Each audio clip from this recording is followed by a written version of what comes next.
Netaji indoor স্টেডিয়ামে শুরু হলো 3 দিনব্যাপী কেরিয়ার ও শিক্ষা মেলা এডুকেশন ইন্টারফেস 2025।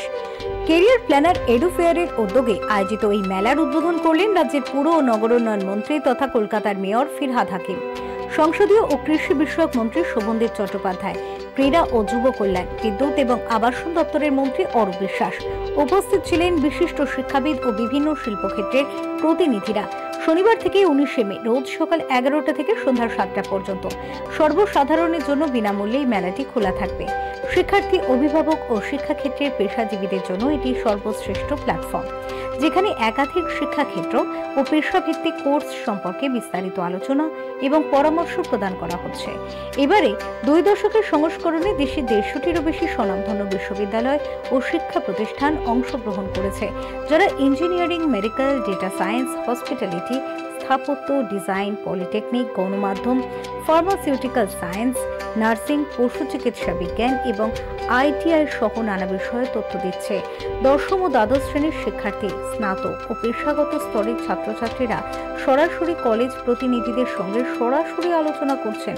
মেলায় pre counselling session, life career guidance, স্কলারশিপের তথ্য, সরকারি শিক্ষানীতি, স্টুডেন্ট ক্রেডিট কার্ড প্রকল্প ও এডুকেশন লোন বিষয়ে বিস্তারিত তথ্য প্রদান করা হচ্ছে, যা শিক্ষার্থীদের সঠিক শিক্ষা ও অর্থনৈতিক সিদ্ধান্ত নিতে সহায়তা করছে। অনুষ্ঠানে কেরিয়ার প্ল্যানার এডু ফেয়ারের প্রতিষ্ঠাতা ও আয়োজক দীপক সিনহা রায় বলেন, কেরিয়ার পরিকল্পনা এখন শুধুমাত্র পরীক্ষার নম্বর দিয়ে নির্ধারিত হয় না, বরং সঠিক সময়ে সঠিক পরামর্শ পাওয়াটাই গুরুত্বপূর্ণ। এডুকেশন ইন্টারফেস 2025 আমাদের সেই প্রতিশ্রুতিরই প্রতিফলন। উদ্বোধনের দিনেই হাজার হাজার ছাত্রছাত্রী, শিক্ষক ও অভিভাবকের উপস্থিতি আমাদের এই প্রচেষ্টার গুরুত্ব প্রমাণ করে। এই মেলার শিক্ষার ক্ষেত্র ও চাকরির জগতের মধ্যে একটি গুরুত্বপূর্ণ যোগসূত্র তৈরি করছে। শিক্ষার সুযোগকে জনসাধারণের কাছে পৌঁছে দেওয়াই হলো আমাদের এই 2 দশকের প্রচেষ্টা। আজ আরো এক ধাপ এগিয়ে গেল। এটা ট্রেন্ড ছিল, এখন আর নেই সেটা। এখন এখানে রেখে ছেলেরা পড়াশোনা করছে, আমাদের ছেলেরা এখানে পড়াশোনা করে প্রতিষ্ঠিত হয়েছে। কাউকে বাইরে যেতে হয়নি, বিদেশ গিয়ে পড়াশোনা করতে হয়নি। সবাই আমাদের রাজ্যে পড়াশোনা করে বড় হয়েছে। আমাদের বাড়ির ছেলেরা সবাই প্রতিষ্ঠিত হয়েছে জীবনে।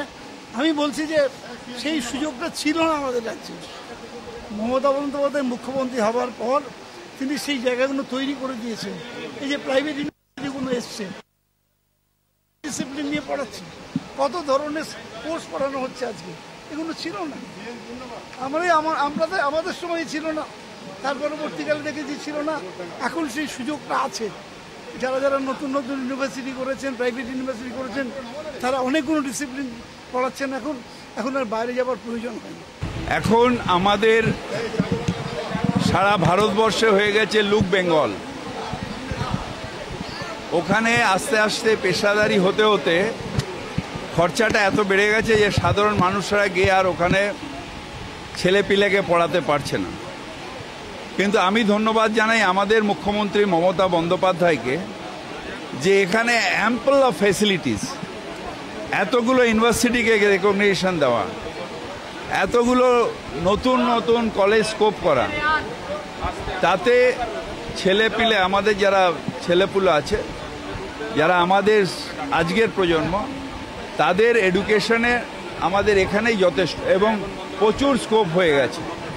এবং এডুকেশন ফেয়ারের মধ্যে দিয়ে তারা এসে নিজেরা চয়েস করতে পারে তাদের কেরিয়ার কি হবে, সেইটা করে নিয়ে তারা আগামী দিনে তাদের পথ ঠিক করতে পারবে।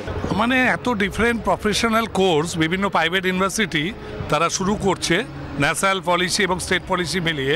তো এই পলিসিগুলোর যে কোর্স স্ট্রাকচার কী সিলেবাস, কী তাদের টিউশন ফিস, বা সেই কোর্সটার ফিউচার কী, এআই নিয়ে বা ডিফারেন্ট এআইয়ের ওপর যে সমস্ত সাবজেক্ট, টেকনিক্যাল সাবজেক্ট দিয়ে যেসব কোর্সগুলোকে লঞ্চ করা হচ্ছে নতুনভাবে, সেগুলো আফটার 4 ইয়ার্স বা 5 ইয়ার্স পরে কী হতে পারে, তাদের ফিউচার কী, সেই ব্যাপারে ডিটেলসটা এখানে আন্ডার ওয়ান রুমে পেতে পারে। Bureau report, channel 10।